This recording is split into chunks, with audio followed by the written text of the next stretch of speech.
Mi nombre es Carlos Alberto Sager, soy suboficial retirado de la Armada Argentina.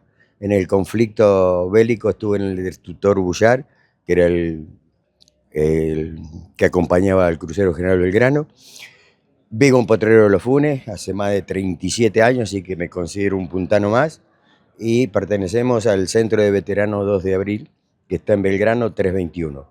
Y vuelvo a repetir, somos veteranos los 365 días del año, porque ahora se complican con las escuelas y se enojan porque todo el año somos veteranos. El viaje es una caricia al alma, porque vos te imaginás que cuando volvimos no tuvimos un...